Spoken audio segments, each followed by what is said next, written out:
Assalamualaikum warahmatullahi wabarakatuh. Waalaikumsalam warahmatullahi wabarakatuh. Innal hamdalillah nahmaduhu wa nasta'inuhu wa nastaghfiruh wa na'udzu billahi min syururi anfusina wa min sayyiati a'malina may yahdihillahu fala mudhillalah wa may yudlil fala hadiyalah. Allahumma shalli wa sallim wa barik ala sayyidina Muhammadinil fatih lima ughliqa wal khatimi lima sabaqa nasiril haqqi bil haqq wal hadi ila siratikal mustaqim wa ala alihi wa sahbihi haqqa qadrihi wa miqdarihil azim. Sadaqallahul azim. Wa qala Rasulullah sallallahu alaihi wasallam, ya bunayya in taqdir an tusbiha wa tumsiya wa lam yakun fi sadrika ghishun ala ahadin faf'al fa innaha min sunnati. Faman ahya sunnati faqad ahabbani wa man ahabbani kana ma'ya fil jannah atau kama qala Rasulullah sallallahu alaihi wasallam. Bapak-bapak dan ibu-ibu yang dimuliakan Allah Subhanahu wa taala, alhamdulillah sampai detik ini, sampai saat ini kita masih disehatkan Allah Subhanahu wa taala, juga diberi nikmat untuk melaksanakan perintah Allah yang namanya salat subuh berjamaah. Mudah-mudahan amal ibadah kita diterima Allah Subhanahu wa taala.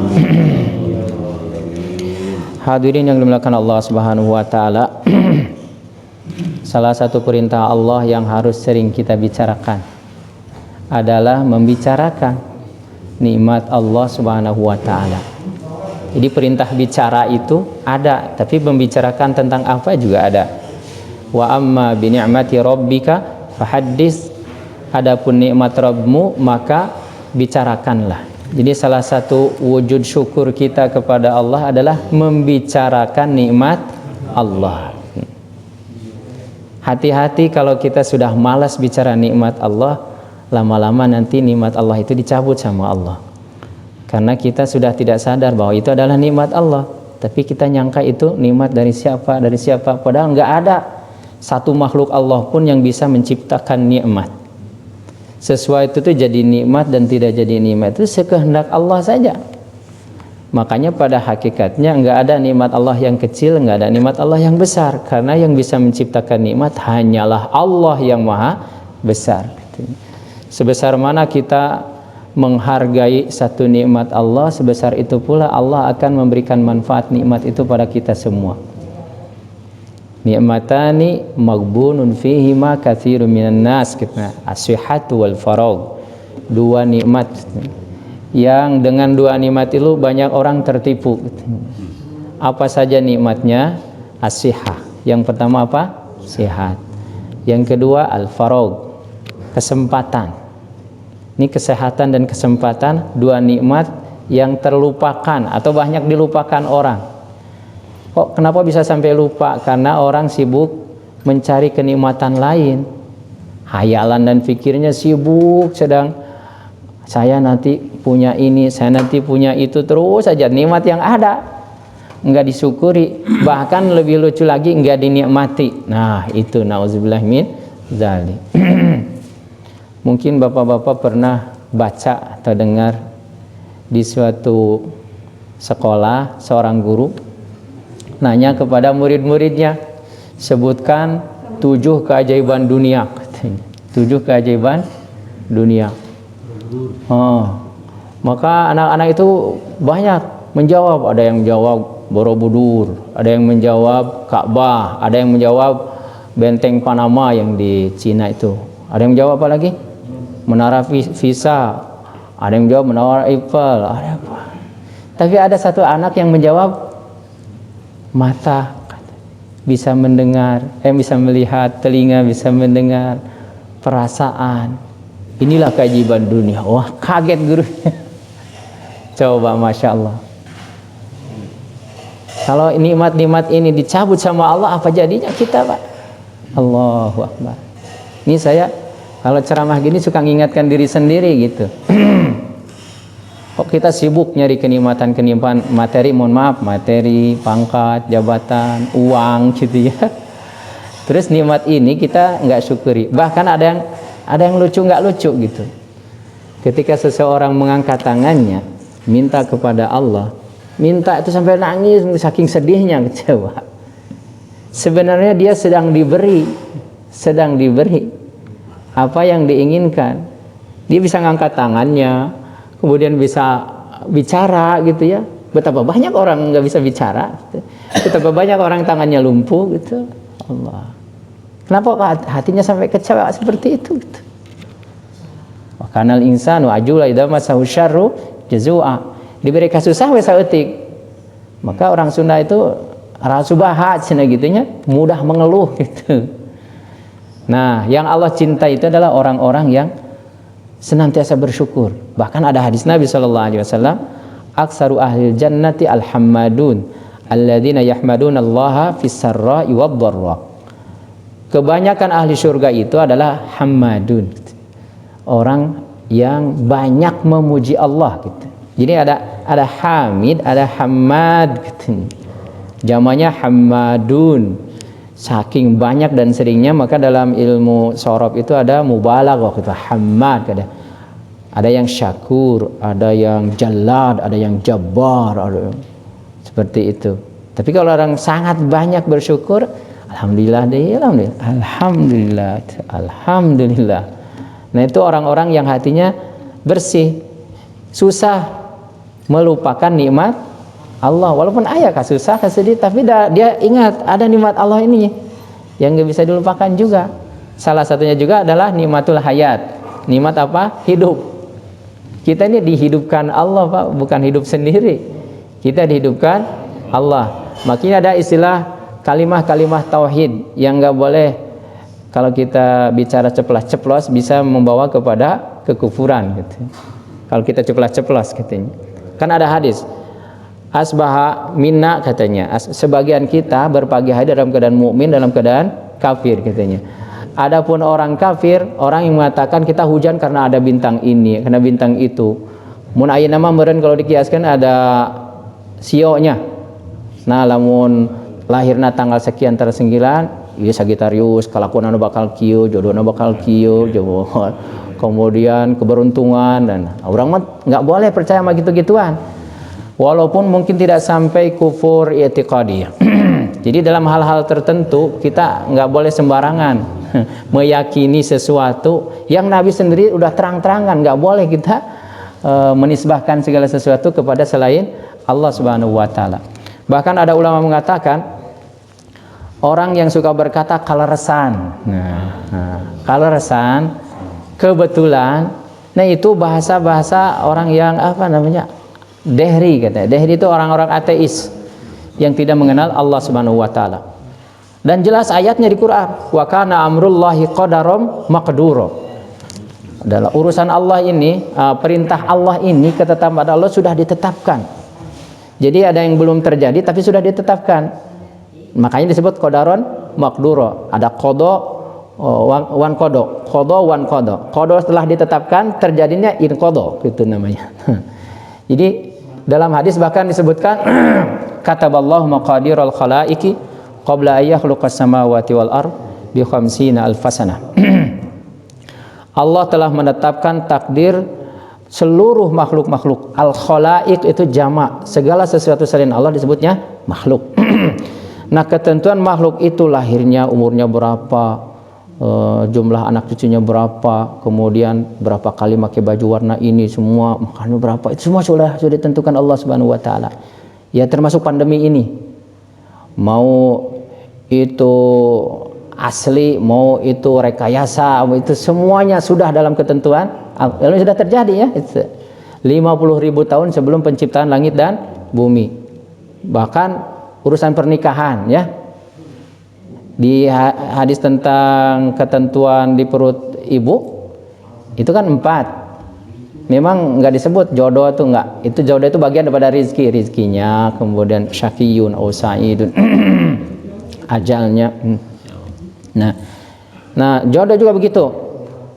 Sabarang kali orang boga kabogo nu jadi pamajikan nu mana tah eta ge udah ditentukan Allah Subhanahu wa taala. Nikahnya tanggal berapa, kemudian rumah tangganya berapa tahun gitu.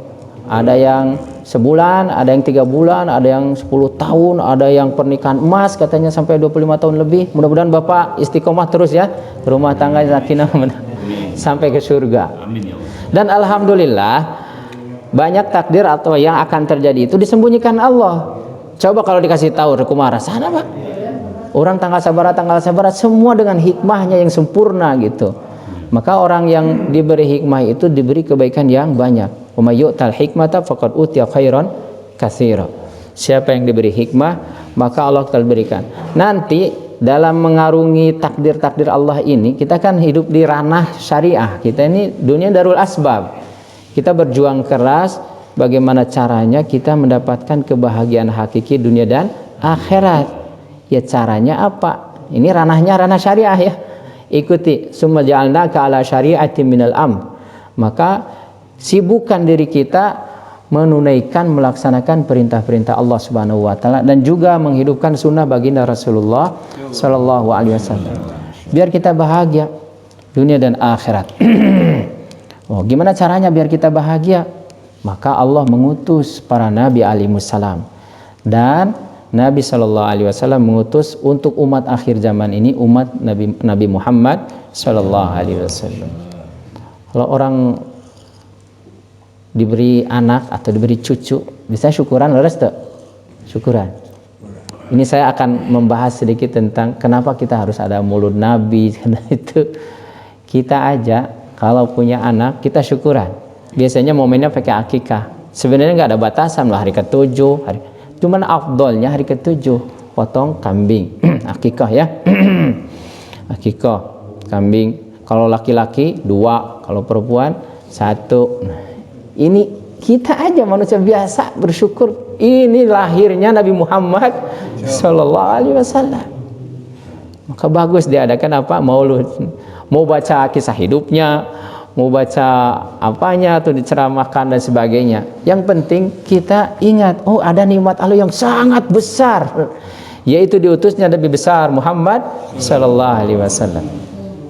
Nah, banyak ulama mengatakan ketika Nabi Muhammad SAW lahir ke dunia ini, ke alam zahir ini, di Mekah ini ada 2 konglomerat bus yang kaya raya. Yang satu paman langsungnya baginda Rasul SAW. Siapa namanya? Abu Lahab. Abu Lahab itu orang terkaya. Saking kayanya Abu Lahab dan dia senang sekali dengan lahirnya Nabi Muhammad SAW. Maka dia katakan hari ini nggak usah ada yang masak di rumah katanya. Ditraktir sama saya semuanya. Saking senangnya dengan kelahiran Nabi Muhammad sallallahu alaihi wasallam. Yang kedua yang terkenal kaya raya adalah Abul Hakam katanya. Abu Jahal. Amr bin Hakam katanya. Aslinya namanya Amr bin Hisham katanya. Bahkan dulu terkenal orang bijak, tapi karena nggak beriman pada Nabi Muhammad SAW, namanya berubah jadi Abu Jahal. Kaya raya, Mbak. Saking kaya punya unta banyak, nggak tahu ratusan, Mbak. Saking kayanya, kita mah ada wanita gelangnya di kaki itu jarangnya, ya bongkar berarti itu di suku-suku. Nah, Abu Jahal mah lain istrinya doang nu pakai gelang di kaki teh, unta di kakinya pakai gelang emas. Sampai turun ayat dalam Al-Quran surat Ibrahim, alam tara ilal ladzina baddalu ni'matallahi kufra wa hallu qaumahum darul bawar. Bapak cari tafsir-tafsir pada ayat ini. Semua menjelaskan salah satu asbabun nuzulnya adalah, tidakkah engkau melihat wahai Muhammad sallallahu alaihi wasallam, ilal ladzina baddalu ni'matallahi kufra, kepada orang yang mengganti nikmat Allah dengan kekufuran. Nikmat Allah apa di sini? Nikmat Allah di sini nikmat diutusnya Nabi Muhammad sallallahu alaihi wasallam. Dia malah balas dengan kekufuran, tidak mau beriman kepada Nabi Muhammad sallallahu alaihi wasallam. Dan banyak ulama mengatakan Abu Jahal ini mengakui kebenaran Nabi. Tapi karena kesombongannya dia tidak mau ikrar bahwa Nabi itu adalah utusan Allah. Di dalam Hayatus Sahabah kalau tidak salah, Bapak boleh beli kitabnya tuh. Nah, Rasulullah sallallahu alaihi wasallam hari-hari dakwah dan sangat sering datang kepada Abu Jahal. Abu Jahal ini bersahabat sebelumnya dengan sahabat yang terkenal itu. Ada yang tahu? Ada sahabat lain. Mughirah namanya, Mughirah bin Syu'bah. Nah, setiap Nabi Muhammad SAW datang kepada Abu Jahal, mengajak Abu Jahal beriman dan sebagainya, Mughirah juga ada di situ. Subhanallah, yang diajaknya Abu Jahal, yang berimannya siapa? Mughirah. Nah, itulah hidayah. Hanya Allah yang tahu. Nah, apa yang ingin saya ceritakan? Setelah Rasulullah pulang, Abu Jahal nanya ke Mughirah, itu yang disampaikan Muhammad benar nggak? Ya, sebenarnya saya yakin itu benar katanya. Cuma saya mau ambil loh gitu. Astagfirullah. Jadi kesombongannya itulah yang menyebabkan apa? Dia tidak mau beriman. Dia memang tokoh di Mekah. Dia merasa pimpinannya Mekah. Gak boleh ada nomor 2 setelah dia. Sampai Nabi SAW mengatakan tentang Abu Jahal ini, la fir'aunu ummati asyaddu min fir'auni Musa, katanya. Fir'aunnya umatku lebih parah daripada fir'aunnya Musa. Kok dari mana ini kisah ini diceritakan para mufassirin atau mu'arrikhin atau ahli sejarah ketika perang Uhud atau Badar ya? Perang Badar. Badar Kubra. Abu Jahal ini diserang oleh 2 orang anak muda. Tapi belum sampai mati. Maka pamungkasnya ketika mau memenggal lehernya masih bisa bicara, masih hidup. Maka Sayyidina Abdullah bin Mas'ud radhiyallahu anhu yang mengkhatamkan penyembelihan siapa? Abu Jahal.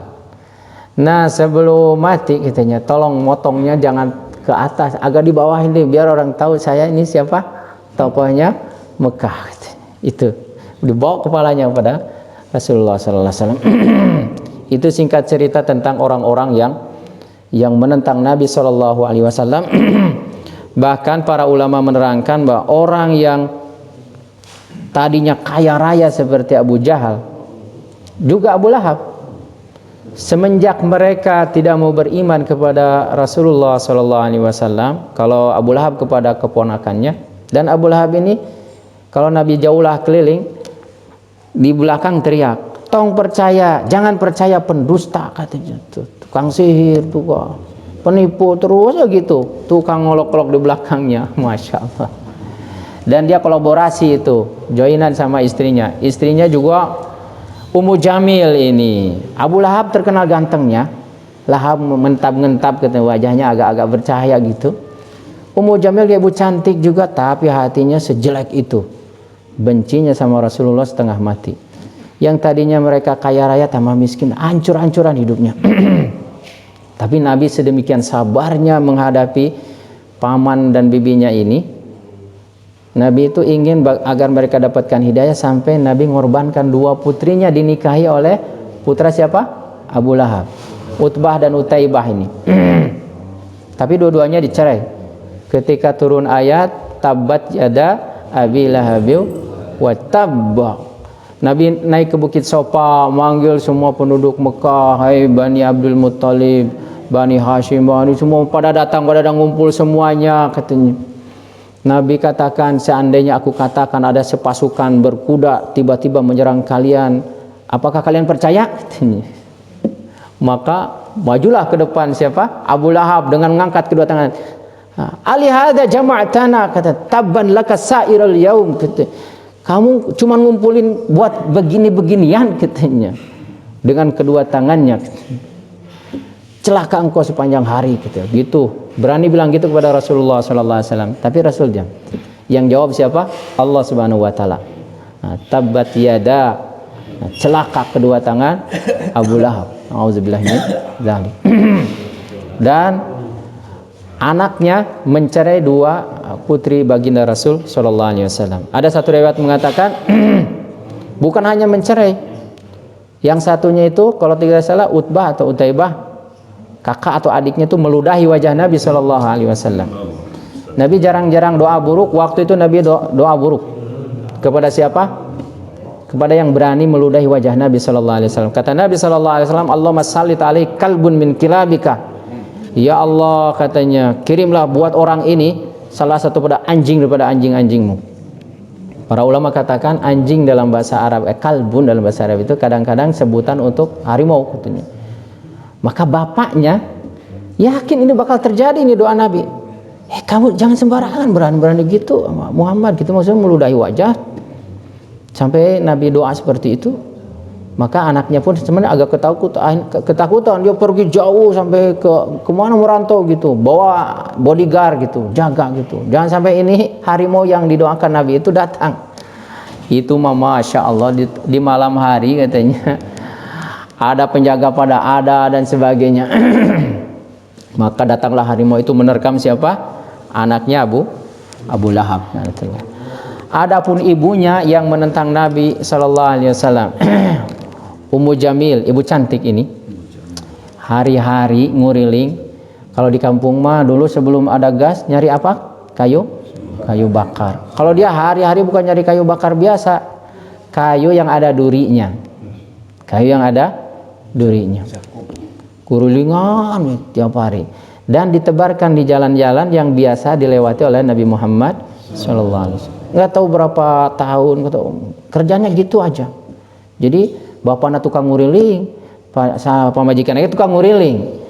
Kalau Abu Lahab mah suka ngikutin, nguntit dari belakang terus untuk apa? Untuk menetralisir, jangan sampai beriman kepada Muhammad sallallahu alaihi wasallam. Kalau yang satu kerjaannya itu profesinya apa? Menebarkan kamanawe. Oke, Muhammad liwat auran eta duri. Allahu Akbar. Maka itu Ummu Jamil, ibu cantik ya. Gimana akhir hidupnya? Saya baca dalam sejarah Ummu Jamil ini, dia ketika mencari kayu bakar, kayu yang berduri itu di Soledad jatuh, pecah kepalanya, mati, nauzubillah min dzalik. Saya jadi ingat ayat dalam Al-Quran, falyahdharil ladzina yukhalifuna an amrihi an tusibahum musibah aw yusibahum azabun alim. Hendaklah takut orang-orang yang yukhalifuna, yang menentang an amrihi, daripada perintah Nabi SAW, antusibahum musibah, untuk ditimpakan kepada mereka apa? Musibah, au yusibahum azabun alim. Jadi ingat si Lars Fik itu ya, cuman menggambar apa? Sketsa tubuhnya anjing tapi kepalanya nauzubillah min dzalik. Maka sepanjang hidup bertahun-tahun, hampir 15 tahun itu nggak pernah tenang hidupnya. Dan matinya nauzubillah min dzalik. Itu mobil tiba-tiba bisa menyeberang bisa memotong batas yang terbuat dari besi, berhadapan dengan tronton besar, truk, tabrakan, dan bukan hanya tabrakan, dilengkapi dengan api yang membakar dia. Jadi mati terpanggang, hidup jadi sate mungkin ya, nauzubillah min dzalik. Maka kita semuanya bapak-bapak yang dimuliakan Allah Subhanahu wa taala, mari kita syukuri diutusnya Nabi Muhammad sallallahu alaihi wasallam. Dan kita harus ulang-ulang sehingga kita mengidolakan beliau, sehingga kita mencintai beliau. Bahkan mencintai Nabi itu hukumnya fardu ain. Fardu ain. Dari mana dalilnya? La yu'minu ahadukum hatta akuna ahabba ilaihi min nafsihi wa waladihi wan nasi ajmain. Tidak sempurna iman salah satu daripada kalian sampai aku lebih dia cintai daripada dirinya, keluarganya, dan seluruh manusia. Sayyidina Umar pernah berkata tentang keimanan kepada Allah Subhanahu wa taala, bagaimana, apakah aku sudah engkau cintai? Sudah, katanya. Ketika hanya disebutkan engkau lebih aku cintai daripada istri, anak, dan keluarga. Belum, kata Nabi sallallahu alaihi wasallam, sampai aku lebih cintai daripada dirimu sendiri, katanya. Nah, begitulah hati para sahabat Nabi radhiyallahu anhum ajmain. Mereka sangat mencintai Nabi sallallahu alaihi wasallam. Memang idealnya hari-hari kita harus banyak menceritakan tentang kisah hidup Nabi Muhammad sallallahu alaihi wasallam, fadilah dan keutamaan Nabi Muhammad sallallahu alaihi wasallam. Laqad kana lakum fi Rasulillahi uswatun hasanatun liman kana yarjullaha wal yawmal akhir wa dzakarallaha katsira. Nah, sekarang anak-anak muda kita lebih banyak mengidolakan yang lain daripada Nabi Muhammad sallallahu alaihi wasallam. Dan yang diidolakannya pun nggak pernah ketemu langsung. Boleh nggak? Nggak bisa, nggak pernah ketemu langsung, tapi sangat cinta. Sampai foto-fotonya dipajang di mana-mana, film-filmnya, video-videonya, wah, masya Allah, mendarah daging, hanya ditiru semuanya. Syukur kalau yang baiknya doang yang ditiru, yang jeleknya pun ditiru, Pak. Allahu Akbar. Di alam semesta ini nggak ada makhluk yang lebih ganteng daripada Nabi Muhammad SAW. Nggak ada. Bahkan Nabi SAW katakan, ana ajmalu min Yusuf wala fakhra. Aku lebih ganteng daripada Yusuf, saya tidak sombong. Maka Siti Aisyah juga cemburu pada orang yang memuji-muji Nabi Yusuf. Maksudnya ingin mengatakan suami saya jauh lebih ganteng daripada Yusuf alaihissalam. Sampai Nabi Siti Aisyah radhiyallahu anha mengarang satu syair yang saya hafal sampai sekarang itu. Lawami Zulaikha law ra'ayna jabinahu la asarna biqatil qulubi 'alal aidi. Para pencela Zulaikha. Zulaikha ini heboh. Dibully orang rakyatnya senegeri Mesir katanya. Itu tuan putri jatuh cinta katanya sama anak angkatnya sendiri. Heboh. Maka jengkel itu. Walaupun belum ada medsos zaman itu, tapi orang ibu-ibu ngumpul di mana-mana itu aja yang dibicarakan. Itu tuan putri jatuh cinta ke anak kandungnya sendiri, anak angkatnya sendiri itu. Jengkel. Dia kumpulin ibu-ibu tukang bully itu dan dibagi apa? Pisau. Allahu Akbar, pisau. Pisau sama buahnya. Pisau. Maka ukhruj ilaihin, kata Siti Zulaikha, keluar kamu, lewat ke sana katanya. Falamma ra'ainahu akbarnahu. Wa qala hasya lillah ma hadza basyara in hadza illa malakun karim katanya. Diningali Nabi Yusuf alaihissalam itu ngiris tangannya sendiri sampai berdarah-darah, nggak terasa. Ini mukjizat Nabi Yusuf alaihissalam.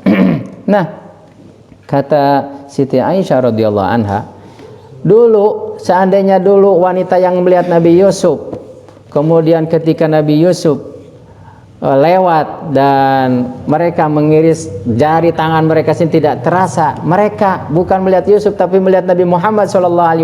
Mereka bukan hanya memotong-motong tangan mereka, tapi mereka akan merobek-robek hati mereka sendiri.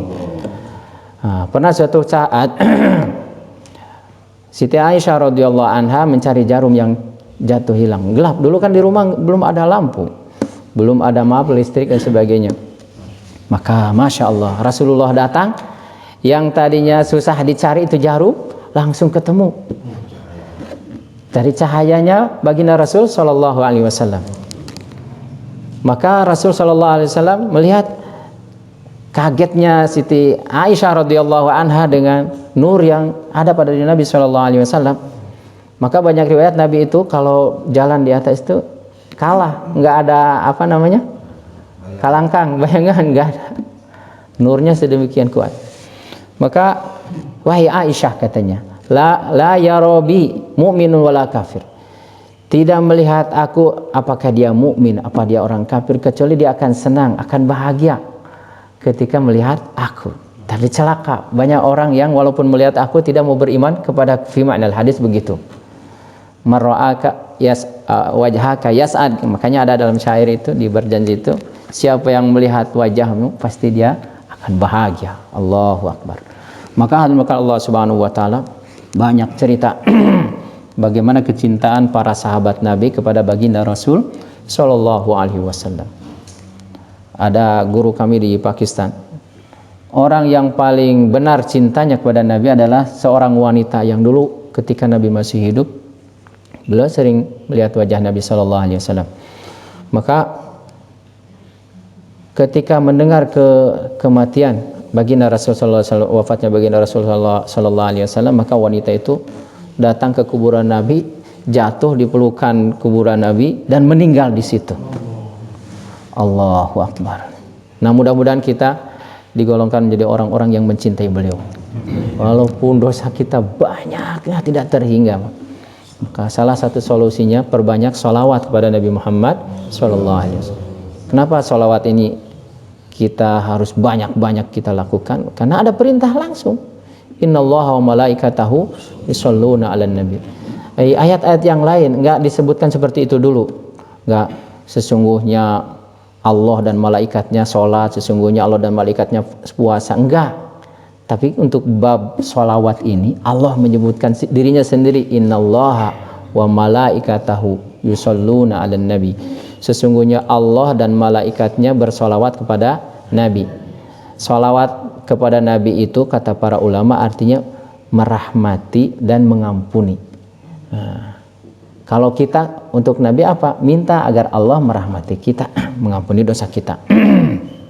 Nah, sampai Sayyid Muhammad Al-Maliki beliau katakan, seandainya kita ditanya Allah sedang apa sekarang, maka jawabnya innallaha wa malaikatahu yusalluna 'alan nabi. Yusallu itu pakai fi'il mudhari. Sedang dan terus menerus gitu. Sedang dan terus menerus. Sedang apa Allah? Sedang bersolawat kepada Nabi. Cuman kalau memang bahasa Indonesia tidak semua bisa melengkapi menjelaskan apa itu aslinya bahasa Arabnya yusalli. Maka banyak-banyak kita bersolawat pada Nabi Muhammad sallallahu alaihi wasallam.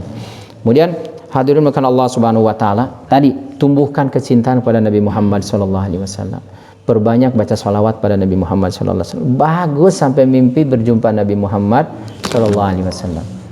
Nah, ada seorang syekh yang menceritakan dia didatangi seorang anak. Rupanya anak itu utusan ibunya. Ya syekh, tolong tengok ibu saya sakit. Maka ditengok oleh syekh itu. Udah berapa hari sakitnya? 3 hari. Kenapa ibu sakit?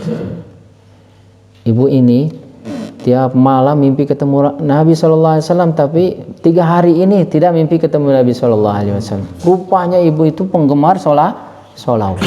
Silakan bapak-bapak banyak bersolawat. Pilih banyak bentuk sholawat tuh. Yang paling populer sholawat Ibrahimiyah yang kita baca dalam sholat. Tapi ada yang mengatakan minimalnya kalau ingin agak pendek kita sallallahu ala Muhammad sallallahu alaihi wasallam, sallallahu ala, namanya salawat Jibril, sallallahu ala Muhammad sallallahu alaihi wasallam. Ada juga yang menganjurkan baca sholawat seperti yang dalam sholat. Sebelum Ibrahimiyah ada assalamu alayka ayyuhan nabiyyu wa rahmatullahi wa barakatuh. Itu khitab dalam bahasa Arab. Nah, inilah di alam ini ada 2 dimensi yang harus kita paham. Satu dimensi fisik kita, ada dimensi ruhani. Yang bab ruhani ini kita mungkin sebagian kita ada yang sungguh-sungguh menekuninya, ada yang tidak sungguh-sungguh. Itu orang yang sungguh-sungguh menekuni memperbaiki ruhaninya, dia akan ditingkatkan derajatnya oleh Allah Subhanahu wa taala dengan karunia Allah. Jadi ruh orang-orang yang hidup bisa bertemu dengan orang-orang yang sudah meninggal dunia, karena ruh itu nggak ada batas umurnya, hidup terus, ada terus ruh itu. Kita meyakini ruh itu ada ruh itu. Maka para ulama katakan orang-orang yang makomnya sudah tinggi, ketika dia mengucapkan assalamu alayka ayyuhan nabiyyu, salam sejahtera bagimu warahmatullahi wabarakatuh, ada jawaban langsung dari baginda Rasul sallallahu alaihi wasallam. Da urang mah asal-asalan jadi garing we. Sholat orang udah garing, asal tamat, asal salam, jika bedak detik teh. Kapan Pak kita akan sungguh-sungguh menikmati itu? Jadi sebagian ulama juga menganjurkan kalau kita benar-benar ingin berjumpa Nabi, lampiaskan sungguh-sungguhkan kita mengucapkan assalamu alayka ayyuhan nabiyyu wa rahmatullahi wa barakatuh. Sesering mungkin dihayati dengan hati. Nah, itu yang salahnya kitanya, aduh bambu saja mau sungguh-sungguh, hari bab ieu nu penting pisan teu sungguh-sungguh. Maka bapak-bapak yang dimuliakan Allah Subhanahu wa taala, perlu saya ceritakan ya bagaimana orang-orang yang ruhaninya itu sudah sedemikian bagus, baik gitu, sampai oleh Allah diberi karunia yang jarang gitu, seperti diberikan kepada yang lain. Maka ada cerita Imam Ali karramallahu wajhah. Beliau di malam harinya sebelum subuh itu mimpi berjumpa Nabi Shallallahu Alaihi Wasallam. Mimpi sholat berjamaah bersama Nabi Shallallahu Alaihi Wasallam. Itu di zaman Sayyidina Umar radhiyallahu anhu. Dalam kitab Dalailun Nubuwahnya Imam Baihaqi. Nah, dalam mimpi itu beliau mimpi sholat berjamaah bersama Rasulullah Shallallahu Alaihi Wasallam. Setelah sholat berjamaah, duduk-duduk di serambi masjid di pinggirannya gitu. Nah, tiba-tiba di mimpi itu ada ibu-ibu bawa satu nampan kurma. Kemudian dihadiahkan kepada Rasulullah sallallahu alaihi wasallam. Maka sama Rasulullah sallallahu alaihi wasallam diambil kurmanya satu, disuapkan kepada Sayyidina Ali karramallahu wajhah gitu. satu dimakan sama beliau. Udah, mimpinya selesai seperti itu, di mimpi ya. Maka beliau sholat berjamaah di masjid. Kemudian setelah sholat berjamaah bersama Sayyidina Umar, imamnya Sayyidina Umar radhiyallahu anhu. Duduknya persis dalam mimpi Nabi, tapi posisi Rasulullah sekarang posisinya Sayyidina Umar radhiyallahu anhu. Maka ini di kehidupan nyata, datanglah ibu-ibu membawa kurma. Kemudian sama Sayyidina Umar diambil satu, disuapkan kepada Sayyidina Ali karramallahu wajhah. Setelah disuapi sekali, kata Sayyidina Ali, satu lagi gitu. Apa jawab Sayyidina Umar radhiyallahu anhu? Rasulullah saja nyuapin sekali, kamu minta 2 kali. Ini alam apa coba, Pak? Karena ruhani mereka sedemikian baik, suci, bersih gitu. Maka dalam ilmu tasawuf itu ada al-auliya atau yarun katanya. Para kekasih Allah itu ruhnya itu bisa terbang kemana? Bisa hubungan. Kita aja, karena memang kita ini ditegur dalam satu syair, seorang alim berkata, ya khadimal jismi kam tashqa li khidmatihi anta birruhi la bil jismi insan, katanya. Wahai pengkhidmat tubuh, katanya. Kita ini kan hari-hari memperbaiki fisik kita. Kamu awewe mah, wah masya Allah, kalau perlu kudu operasi plastiknya. Kalau perlu gitu, bodybuilding, olahraga, lari, tenan lagi halah, tenan. Ngan jangan lupa, ada lagi yang harus lebih penting lagi kamu perbaiki adalah ruhani kita. Kam tashqa li khidmati, betapa susah payahnya kamu, betapa banyak korbankan untuk memperbaiki fisik kamu katanya. Anta birruhi la bil jismi insanu. Kamu hakikat disebut manusia itu karena ada ruhnya, bukan karena tubuhnya. Lamun geus teu aya ruhan naon ngaranna eta? Nah, ruhani kita kalau tidak diperbaiki ya bangke-bangke berjalan. Bangke-bangke berjalan. Bahkan ada ayat yang keras sekali dalam Al-Qur'an, inna syarrad dawabi indallahi alladzina kafaru. Sejelek-jelek binatang melata yang ada di muka bumi ini adalah orang-orang yang kafir. Sanajan kasep, sanajan populer saat dunia, tapi bahasa Allah mah dawab. Dawab itu Bapak cari di kamus, mungkin di Google itu pakai bahasa itu. Makna dawab ditulis bahasa Arab. Pasti yang keluar apa? Binatang. Nauzubillah min dzalik. Maka kita bersyukur menjadi umat Nabi Muhammad sallallahu alaihi wasallam. Maka kalau sudah jadi umat Nabi Muhammad sallallahu alaihi wasallam, jadilah umat yang terbaik. Umat yang terbaik, bukan sekadar jadi manusia. Jadi manusia saja sudah dimuliakan. Walaqad karramna bani Adam wa hamalnahum fil barri wal bahri wa razaqnahum minat thayyibat. Tapi harus ditingkatkan lagi. Jangan sekedar jadi manusia, tapi jadi apa? Kuntum khairu ummatin ukhrijat linnas. Inilah pentingnya kita terus ta'muruna bil ma'ruf wa tanhauna 'anil munkar, mengingatkan terus. Yang dekat-dekat apalagi istri, anak kita, tapi dengan hikmah. Perintah sholat dengan perintah dakwah beda, Pak. Bedanya apa? Kalau urusan sholat, shollu kama ra'aitumuni sholli. Sholatlah kalian sebagaimana kalian melihat aku sholat. Jadi tong dirubah-rubah cara berdiri, cara ruku, cara sujud, bacaannya. Nggak boleh sholat orang mau bahasa Sunda sorangan misalnya gitu ya. Saya jadi ingat Ustadz di mana lupa mungkinnya. Dia pas ngimamin kunut dicampur ke bahasa Indonesia tuh heboh tuh cuma gitu. Nggak boleh. Kalau sholat tuh harus sama persis. Tapi untuk urusan dakwah, ud'u ila sabili rabbika bil hikmah wal mau'izatil hasanah. Serulah ke jalan Tuhanmu dengan cara hikmah. Hikmah itu apa? Nah, ini yang harus dibahas juga. Hikmah itu menyampaikan kebaikan dengan cara yang baik sehingga diterima dengan baik oleh orang yang menerima kebaikan itu. Itu cara apa? Maksudnya apa? Hikmah. Nah, kita ke anak, ke istri. Kalau caranya nggak hikmah, Pak, bisa musuhan, Pak, bisa gelut. Bahkan ada kasus ayahnya memang rajin sholat, rajin ibadah, tapi bicaranya itu, masya Allah. Akhirnya anak sama bapak musuhan, Pak.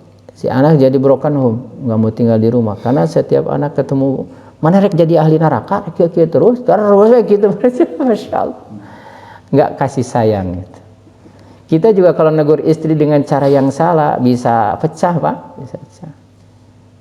Kalau kita istri kita peluk, kita bisikin di telinganya, sayang, aku juga belum baik, masih berusaha baik, belum ideal. Asak tara gitu, Pak? Poho yang ngobrol kena itu. Nggak, karena kita suka ideal, ceramah teh kamana kan ujar awe, pemajikan teh urus gitu ya, maksudnya gitu ya. Ya kita ingin anak istri kita itu dekat dengan agama, cinta kepada agama, rajin baca Al-Quran gitu ya, rajin berzikir, hari-hari HP terus kieu ilang ngajina kan. Ari tahajud males, ari sholat duha males, ari tadarus males. Nah itu teh udah dirubah, Pak. Itu kemungkaran hari-hari depan mata kita. Kalau kita nggak berusaha, khawatir, Pak, kita sendiri ditegur sama Allah, ditegur sama Allah. Karena kita melalaikan satu tugas itu, wazakir fa inna dzikra tanfa'ul mu'minin. Peringatan, kasih peringatan, karena peringatan memberi manfaat bagi orang yang beriman. Ini mohon maaf, ada cerita teman, nggak usah disebut namanya. Istrina tadinya boro-boro pakai kerudung, wah masya Allah, Pak, you can see, gitunya. Nah suaminya ini mikir kumacarana, ya pemajikan yang nutup aurat lah, misalnya sholat, kuma ibadah. Akhirnya suaminya tambah hidmatnya, urusan gegerohnya, urusan nyuci, urusan ngepel segala direbut ku salakina. Terus tiap hari dia luangkan waktu untuk taklim, bacakan hadis Nabi, ngariung jeung anakna, ya dirayun penuh kasih sayang. Jadi mulai di rumah, jadi bukan di sini doang, Pak, di rumah kita sama anak dan istri indah pisan, Pak, ngariung. Kita, istri kita, anak ngariung. Baca surat-surat pendek sampai hafal, surat Al-Fatihah, surat Alam Taro, terus Yasin, itu indah sekali kan. Kan sekarang mah merasa ngaji teh seolah-olah keur budak leutiknya. Leres teu? Pernah teh ningali ari budakna ditudungan rapi, indah, dikirim ke ustad ka ditu cenah diajar Iqra, anu nganterkeun anak. Nah, ieu teh kumaha ieu teh agama teh ke budak leutik. Budak leutik mah dosa ge mah disebut dosa gitunya. Tidak beramal juga, justru agama itu orang tua. Nah, maka yang dahulu kita pikirkan itu gimana istri kita bisa sungguh-sungguh mengamalkan agama, karena dia bakal ditiru oleh siapa? Oleh anak-anaknya. Nah teman saya itu begitu, terus nggak tahu berapa bulan begitu, anaknya duduk, ari istrinya malah lanjut TV, terus cute. Tapi lama-lama istrinya mikirnya, ranya ari orang sorangan lah, jor ya anak saya ke. Terus tiba-tiba istrinya bilang, Bang, kalau bahasa kita itu Bang, antar ke itu pasar baru, rek naon gitu di tes itu, beli kerudung gitu, nya gitu, nya. Nah begitulah, itu namanya cara hikmah gitu. Kalau nggak hikmah, rek naon hirup mana teh, tidak main tutup aurat gitunya, mending aing menakan nyangan deh gitunya, no, rek nurut. Bukan begitu. Dalam dakwah ini harus pakai hikmah. Nah, dengan hikmah itu orang lebih terkesan. Walaupun tidak ceramah panjang-panjang sampai nggak busa-busa, dengan penuh kasih sayang. Apalagi anak-anak kita, masya Allah, dalam pelukan kita, dalam kasih sayang kita. Lidah ini harus dijaga nih. Ceplas-ceplos kita itu, masya Allah. Kan laki-laki mah beda dengan wanita.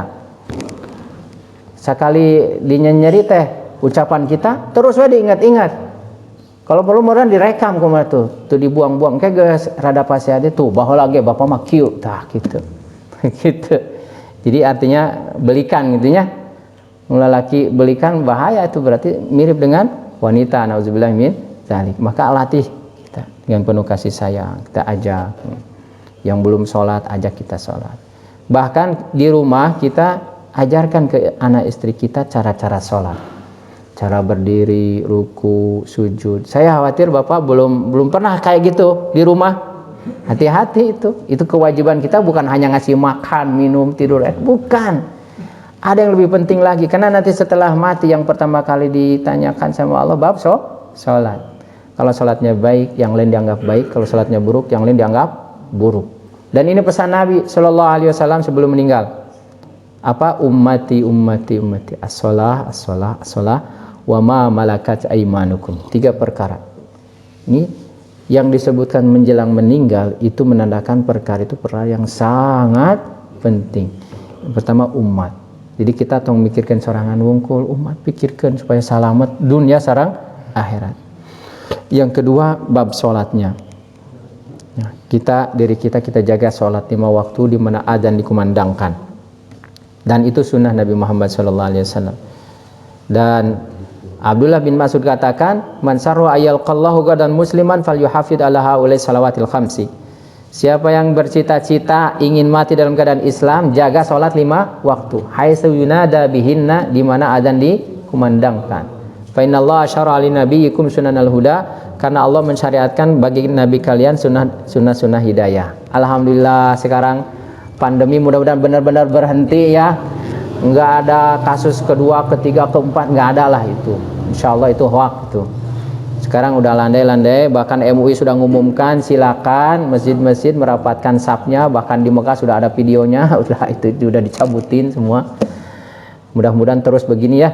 Kita istiqomah salat 5 waktu dan wa ma malakat aimanukum, itu pesan Nabi sallallahu alaihi wasallam, orang yang dalam tanggungan kalian. Ada kiasnya, itu budak katanya. Kiasnya adalah istri kita sendiri. Kita jaga istri kita sesolihah mungkin. Kita contohkan kebaikan-kebaikan. Dan ajak dia untuk memperbaiki diri. Untuk mempersiapkan diri, memenuhi hidup sisa umur kita dengan kebaikan dan amal-amal soleh. Dengan syukur itu. Nah, syukur. Dan tanda syukur tadi sudah saya terangkan. Banyak-banyak bicara tentang nikmat Allah. Tong mau pohokeun kade. Nggak mau membicarakan itu nikmat Allah Subhanahu wa taala. Kalau tidak, nikmat Allah akan dicabut. Lain syakartum la azidannakum wa la in kafartum inna azabi lasyadid. Jadi nikmat iman, nikmat Islam, nikmat sehat, nikmat anak, istri, semua dibicarakan biar langgeng nikmat itu. Kalau enggak, Allah ganti nikmat itu bahkan menjadi apa? Siksa. Nauzubillah min dzalik. Nah, itu yang bisa saya sampaikan. Mudah-mudahan bapak-bapak, ibu-ibu semuanya senantiasa dalam keadaan sehat walafiat. Amin. Diberi kenikmatan terus untuk melaksanakan perintah Allah. Amin. Kemudian bonus ini ada undangan. Insya Allah di Masjid Madinah akan ada acara pelantikan pengurus DKM Masjid Al-Madinah tanggal 24. Nah, sekalian ada pengarahan, penjelasan tentang cara-cara membuat sertifikat wakaf untuk masjid. Nah, ini masjid ini mungkin belum, banyak yang belum Pak ternyata, karena mungkin rumit. Tapi nanti Bapak Sukiradi Sambas, Ketua BWI Jawa Barat, Provinsi Jawa Barat akan menjelaskan cara-cara membuat sertifikat masjid. Kalau nggak dibuat itu Pak, bisa jadi sengketa, kadang digugat sama orang-orang yang tidak bertanggung jawab. Ternyata Masjid Agung Ujung Berung yang sebesar itu digugat Pak. Yang gugatnya udah habis 3M lebih kitanya. Saya kaget juga. Kata Pak Sukriadi ini juga belum jadi gitu. Allahu Akbar. Alhamdulillah Masjid Al-Madinah paling dalam waktu 2 mingguan lagi insya Allah akan dipasang plang bahwa itu sudah resmi dibuat. Kemudian nanti ada bentuk nazir. Nazir juga ternyata ada, tidak mesti dalam bentuk yayasan. Ada nazir namanya perorangan. Musyarakah perorangan tapi musyarakah. Musyarakah itu berjamaah. Artinya jangan satu orang. Kalau satu orang nanti dia merasa single fighter Pak. Ada 5 kami sudah ditunjuk di Masjid Al-Madinah. Saya yakin ini penting karena banyak masjid-masjid yang kami undang juga, itu arahan daripada BWI. Insya Allah akan mengundang Bapak Wali Kota, Pak Odet juga, kemudian dari Polda juga diundang untuk apa? Mensosialisasikan ini, dan mudah-mudahan masjid-masjid itu tidak terjadi tumpang tindih apa namanya intervensi gitu. Mana yayasan, mana DKM, mana pengurus ini dan sebagainya. Mudah-mudahan Allah perbaiki masjid-masjid kita semuanya dan tambah makmur insyaallah. Itu yang baik dari Allah, kekurangan saya sendiri mohon dimaafkan. Wabillahi taufiq wal hidayah. Wassalamualaikum warahmatullahi wabarakatuh. Waalaikumsalam warahmatullahi wabarakatuh.